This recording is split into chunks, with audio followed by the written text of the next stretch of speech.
So, welcome ladies and gentlemen, looking at last night's homework, I think technically started on page 790. Here's problem 3. It says consider the infinite series, of 1/3 plus 2 squared over 3 squared plus 3 squared over 3 cubed, plus 4 squared over 3 to the 4th. Wow. Actually, yeah, let's take a look at this series. This is an interesting one. Now, okay, they do end up having, well, there's the nth term right there, isn't that it? Okay, all right. Because I was going to say, that's kind of an interesting thing. Actually, whatever. Let's make a graph, all right? So that's part A. They say, make a graph. And I suppose it'd be valuable to know what our values are, but our y-axis is going to be the sum. Our x-axis is going to be n, the number of the term. So I'll have like 1 through 8, basically. So this would be 4 and 8 or something like that. So 2, 3, 1, 2, 3. There we go. And I'm going to wait a moment for my y-axis. So s sub 1 is 0.3 repeating. I'm going to use decimals just for sake of ease. S sub 2, let's see, I'm going to plug this in my calculator. So 1, here we go. 1/3 plus 4/9 is 0.7 repeating. I think that's 7/9. Yeah. Did I get it right? Well, I'm finding the sum of the first two terms. I'm not finding the individual term, right? So 2 squared is 4 over 3 squared is 9, so it would have been 0.4 repeating. Is what that would have been. But adding that to 0.3 repeating, 0.4 repeating plus 0.3 repeating is 0.7 repeating. That makes sense. I like that. That's good logic right there. So I'm finding the actual sum. So let's see. Then I'm adding 9/27 to this, I believe.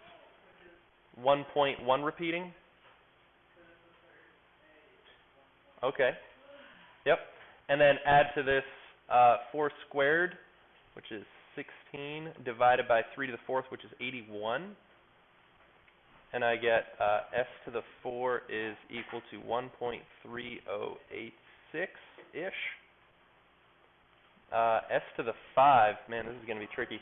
So let's see. So the next one would be 5 squared over 3 to the 5th, okay? And I would have 1.4115, we'll say. And I'm using my previously saved answers in here, so it works out. And then I'll have plus, 6 squared? Oh, I just did 6 squared. Over 3 to the 6th. And I get 1.4609. The sum of the first 7, I would be adding 7 squared over 3 to the 7th, I believe. So 1.48331. And then s sub 8 is going to equal that, so 8 squared over 3 to the 8th. And I get 1.49307, we'll call it. So let's graph this. So in terms of my y-axis, now that I know, I guess I'll do 0.5, 1.0, and then like 1.5 maybe. So let's plot these points. So I've got at 1, it's 0.3 repeating. So that'd be kind of like here-ish. Then it's 0.7 repeating. So kind of like here-ish. Then 1.1 repeating. So we'll call it here. 1.3 repeating. We'll like call it that. 1.41. Then 1.46. 1.48. Actually, I'm not a fan of this point right here. I think we'll call it that, and then that, and then that. And it appears as though it's going to be asymptotic at 1.5 is my guess. Right? So I was able to plot all of those. I just wanted to say I was just able to Sean plot all of those, right? Am I right? Anybody? No? Yeah, classic. He's a mathematician. He's my hero. Sean plot, day 9. Anyways. Make a conjecture based on the graph found in part A as to whether the series is convergent or divergent. So because it appears to be asymptotic, that's why we would say it's convergent. And then part C, determine a general term for the series. So A sub n is essentially what we calculated there. And what was it? It was n to the second over 3 to the n. Right? That's the ugliest. I can't fix that 2. That 2 is unfixable. Yeah, it looks like Yeah. Over 3 to the n is the nth term. Now, just because we need practice with a sub n plus 1, what would a sub n plus 1 be?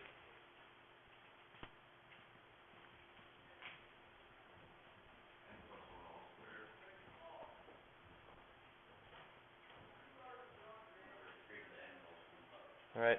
And that's a tiny plus 1. It's not a plus 1 here. It's a plus 1 here. And verbally, both of those would be read the same way.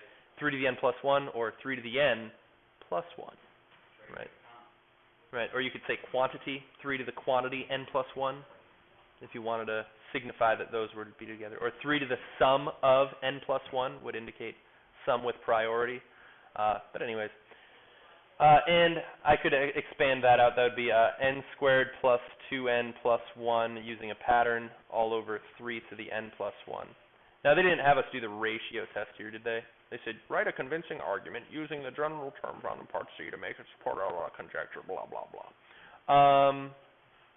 So yeah, my convincing argument would probably end up just being the ratio test, although later today you might be able to compare this using the comparison test and make some further justifications. Now, what did they say? They said, oh, they used the ratio test. All right. Well, ratio test works. So let's do the ratio test. I'll do it out. So here's my argument for part D. So it is going to be the limit as n goes to infinity of n squared plus 2n plus 1 over 3 to the n plus 1 all over mondo vinculum there. N squared over 3 to the n. So that's 3 limit n goes to infinity of. Did someone knock? Hello, hello? Come in. Good day. Yep. She's all. Certainly. No problem. Yes. So guys, check this out.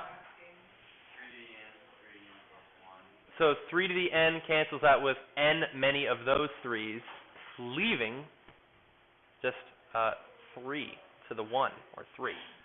And now what I'll do, notice I've got some n squareds here, I've got some n squareds there. I'm going to divide by my highest degree n.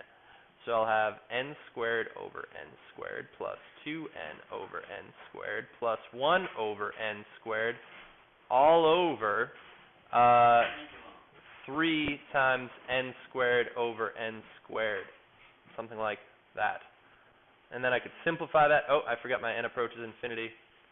Who hates writing limit as n approaches infinity? Did you dream about it? Isn't it great? Yes, 1 plus 2 over n plus. Chuck Norris has nightmares of it. Chuck Norris was under to make sure limit of n and then approaches infinity is under set. Yes, indeed. So, take it to the limit. 1 goes to 1 forever. 2 over n goes to 0. 1 over n squared goes to 0. 1 plus 0 is 1, and 3 goes to 3 forever. So it appears as though this is approaching 1/3. Now, I want to point out, this is not 1.5. It shouldn't have been, though. All right, because if it was 1.5, this is my r value. R is 1/3, and because r, the absolute value of r, is less than 1, I say that this is convergent, right? So this is not equal to the sum of that list. This is equal to the ratio value, so to speak, between any two consecutive terms when I take the limit as n goes to infinity. All right, and if that ratio was greater than 1, that means it's getting bigger and bigger, faster and faster, or even if it's getting bigger and bigger, slower and slower, well, depending on the rate at which that slowness happens. It would be a non-asymptotic increase, basically. So that's what we'd have. So, this whole R thing, when is it convergent, when is it divergent? So R was the limit as n goes to infinity of the n plus 1th term over the nth term. And if R was less than 1, or the absolute value of R, well, actually, no. It was always assumed that these lists would be positive. If R was less than 1, it's convergent. And if R is greater than 1, it's divergent. And if R equals 1, It's also divergent. not necessarily. It was inconclusive. Well, it would be divergent. Well, in a... In both. Not necessarily. In arithmetic and geometric. Well, this R is not the same R from a geometric, because these are like hybrid sequences where they're not necessarily geometria. So let's look at another problem together, guys. Maybe we'll have time for one more. What's the problem you'd like me to do? 6? Okay, 6 it is. This might be the only other one we get to, but we did a good bunch there. Paste, and numero 6. Here we are. So the direction said determine whether each series is convergent or divergent using the ratio test. Now I want to point out I don't think this is a geometric. Doesn't look like it. Doesn't look like it. Let's see if we can find the a sub nth term. Does anyone see a pattern in the denominators? Going up by 4. So this must be 4 times some number. 4n. And is it just 4n? Yeah, 4 times 1, 4 times 2. Okay, so 4n. Foreigner. Now these... Oh, actually, okay, that's not terrible. 3 plus 4n minus 4. I mean 4n minus 1. 4n minus 1. It's 1 less than the denominator. Okay, I like it. No, 3 plus 4n minus 1. Because otherwise, it's 4n minus 1. N is equal to 1 for the first term. N equals 1 for these. We don't start counting at 0 for our n value. So 4 times 1 is 4, minus 1 is 3. There are sometimes different ways you could define these. Technically, I could even have said this is the same as 1 minus 1 over 4n, but that'd be weird. That'd be weird. All right, so if that's my a sub n plus 1, now let me see if I can help you guys out with this. Imagine replacing all of the n's with n plus 1s. Actually, better yet, don't imagine it, do it for real. Classic. We went and looked at a house the other day, and Everett's like running around the house and stuff, and then we were talking about it later, and my wife's like, I can imagine our kids running around the living room there. And I was like, you have an amazing imagination, because that actually happened. She's like, you know what I mean. That's kind of funny. I thought it was hilarious. So it's 4n plus 3 over 4n plus 4. Yeah, I'll simplify there in a minute. So a sub n plus 1 is equal to...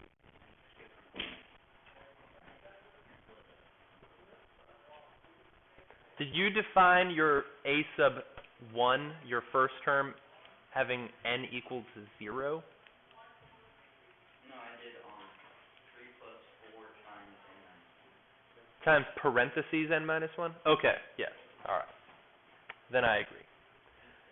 So here's my first two term, or well, not, there's my nth term and one term greater than that.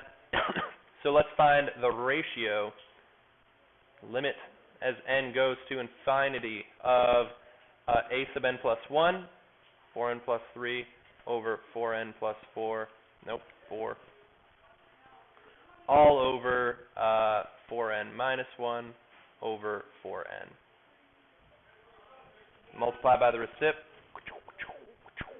And actually, oddly enough, I was just teaching stack of complex fraction stuff in my other class this morning. So that video, if you need practice with some fractions with polynomials in them, you could happen to just like go one video before this, and it's probably the right one. That'd be interesting. Maybe. Oddly enough, the world's aligned. 4n plus 4 multiplied by the recip. 4n. I think I called it the reciprocal in the other class. Nope. Reciprocal. Yeah, reciprocal. I like that. That sounded better. Try saying that 3 times fast. Reciprocal. That's perfect. Hello, come on in. Yeah, no problem. So we have the limit as n goes to infinity of 16n squared plus 12n over, this would be 16n squared plus 4n minus 16n, so it's going to be minus 12n minus 4. I think I foiled these correctly. Yeah. You know what I did was Yeah. I... Oh, plus 12n, plus 12n. Yeah, I sort of fruit ninja the 4n and the 4n plus 4, turned them into n and n plus 1. You can't quite do that yet. The only thing that these would cancel with is something else. You could have factored a 4 out of these, and you would have had an n plus 1. Factored it out of 4n and 4n plus 4, turning... Yeah, you can't quite, like... I don't mean the... No, just the 4n and then the diagonal. This and this? Yeah. That's... Yeah, that's... No, just the 4, not the 4n. Oh, I like the 4s. Yeah, okay. All right. I like that. Yeah, because, both of these are divisible by 4. I like it. Okay, now I follow. Because that technically wasn't fully factored. I could have factored out a 4 there. Yep, and then a 4 there. I got you. Yeah, I'll tell you what. I'm going to... You wouldn't be wrong for working from here. It would end up working out just fine anyway. I'm going to do that. You can still factor out 4 from there, though. So this would factor to be 4 times n plus 1. You have 4n squared plus 3n over... Yeah. 4n. Yeah, I could... All of these terms are divisible by 4. So whichever way I do it, I'd end up with equals the limit as n approaches infinity. Thank you for your patience in explaining that to me up there. So that would be 4n squared plus 3 over 4n squared plus 3n minus 1, I believe. Okay. Whew. Goodness. So now, what's my tactic for finding this limit? Yeah, divide every term. You're probably... Are you guys pretty good at doing limits now? Like using that divide by n squared thing? No. Okay. I think that one's posted online.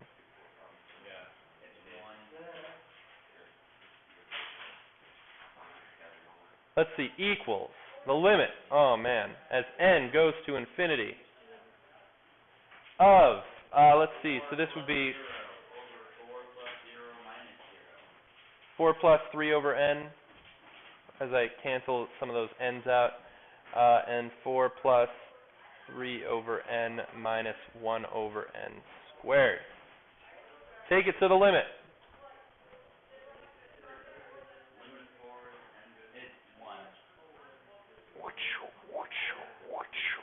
And these are going to 4 constantly, and 4 over 4 equals 1. Undefinable. So r equals 1, inconclusive.